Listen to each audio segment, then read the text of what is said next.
Hari-hari setelah kejadian itu terasa aneh. Seperti hidupku tetap berjalan, tapi tanpa arah. Aku bangun pagi, tapi tidak tahu harus melakukan apa. Ponselku sepi, tidak ada pesan dari Nadia. Tidak ada juga kabar dari Rani. Semua yang biasanya mengisi hari-hariku hilang begitu saja. Aku mencoba kembali ke rutinitas. Masuk kerja, bertemu orang, pura-pura semuanya normal. Tapi jelas tidak. Setiap orang di kantor tahu apa yang terjadi. Mungkin bukan detailnya, tapi cukup untuk membuat mereka memandangku berbeda. Ada yang pura-pura tidak tahu, ada yang berbisik di belakang, dan ada juga yang menatapku dengan rasa penasaran yang tidak disembunyikan. Aku tidak menyalahkan mereka. Kalau aku di posisi mereka, mungkin aku juga akan melakukan hal yang sama. Yang paling sulit justru saat sendiri. Saat malam datang dan tidak ada lagi distraksi. Semua suara di kepalaku jadi lebih keras. Wajah Nadia saat dia pergi. Tatapan Rani saat dia berdiri di depan pelaminan. Dan semua momen yang selama ini aku abaikan. Aku mencoba menghubungi Nadia. Sekali, 2 kali, puluhan kali. Tidak pernah diangkat. Sampai akhirnya centang 1. Nomorku diblokir. Aku tersenyum pahit. Iya, aku pantas dapat itu. Gumamku pelan. Tapi yang paling mengganggu pikiranku bukan hanya Nadia. Rani. Aku tidak tahu kenapa, tapi sejak hari itu, bayangan Rani tidak pernah benar-benar pergi dari kepalaku. Bukan seperti dulu. Dulu aku mengingatnya dengan rasa jenuh. Sekarang, justru dengan rasa bersalah. Aku mulai mencoba mencari dia. Aku kembali ke rumah lamanya yang ternyata sudah kosong. Aku tanya ke tetangga, ke warung sekitar, bahkan ke teman lama yang mungkin pernah mengenalnya. Tidak ada yang tahu pasti dia kemana. Seolah dia benar-benar menghilang. Dan semakin aku tidak menemukan dia, semakin aku sadar satu hal. Selama ini, aku terlalu mudah melepaskan orang yang seharusnya aku pertahankan. 1 minggu berlalu, lalu 2 minggu. Hidupku tetap datar. Tidak ada perubahan, tidak ada kabar. Sampai suatu malam, ponselku bergetar. Nomor tidak dikenal.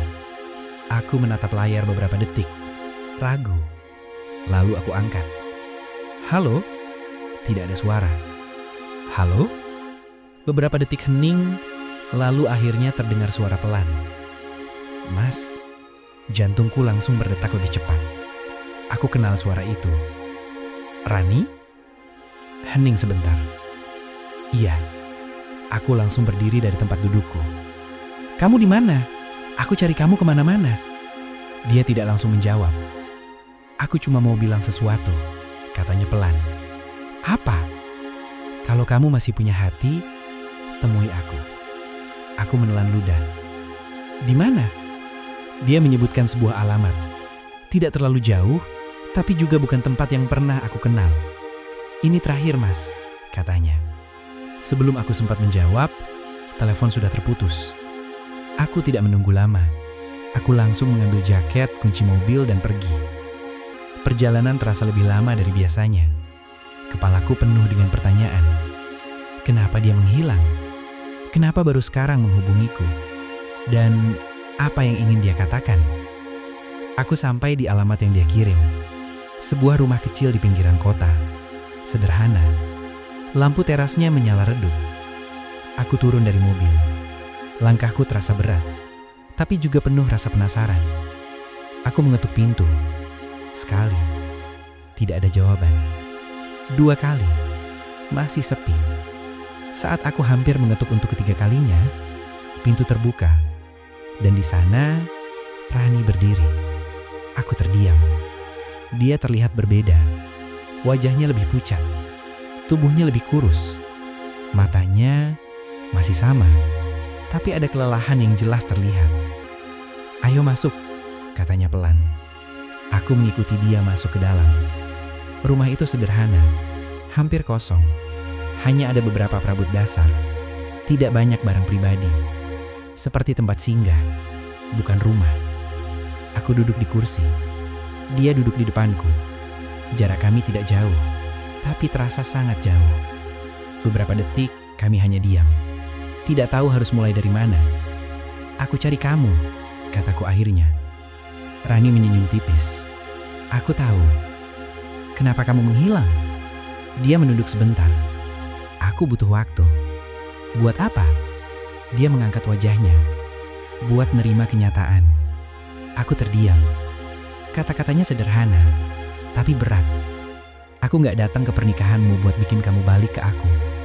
Aku cuma gak mau terus hidup dalam posisi yang gak jelas. Aku menunduk pelan. Aku mengerti sekarang. Atau setidaknya mulai mengerti. Terus, kenapa kamu panggil aku sekarang? Tanyaku pelan. Rani tidak langsung menjawab.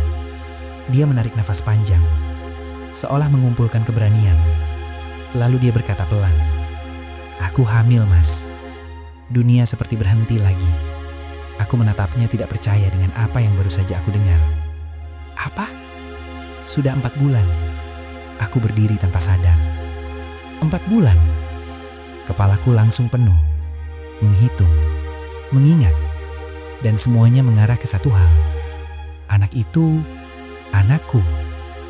Kamu yakin? Tanyaku meskipun aku tahu pertanyaan itu bodoh. Rani menyenyum tipis. Kamu tahu jawabannya. Aku mengusap wajahku. Kenapa kamu gak bilang dari dulu? Dia menatapku.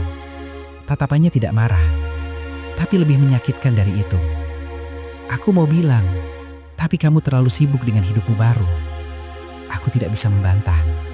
Karena itu benar. Aku yang memilih pergi. Aku yang tidak pernah memberi ruang untuk dia bicara. Aku gak minta kamu balik. Aku juga gak minta apa-apa. Terus kenapa kamu bilang sekarang? Dia memegang perutnya pelan. Karena kamu harus tahu, kamu akan jadi ayah. Kalimat itu membuat dadaku sesak. Aku menatapnya lama. Semua yang terjadi semakin terasa nyata. Kenapa kamu datang ke pernikahanku? Tanyaku lagi. Suara lebih pelan. Rani diam sebentar. Lalu berkata, karena aku gak mau anakku lahir dari hubungan yang penuh kebohongan. Aku menunduk. Tidak ada lagi yang bisa aku sembunyikan. Tidak ada alasan. Semua sudah terbuka. Dan untuk pertama kalinya, aku benar-benar menyadari kesalahanku yang bukan cuma tentang 2 perempuan, tapi tentang satu kehidupan baru yang sekarang menjadi tanggung jawabku, mau atau tidak. Dan aku sudah terlambat menyadarinya.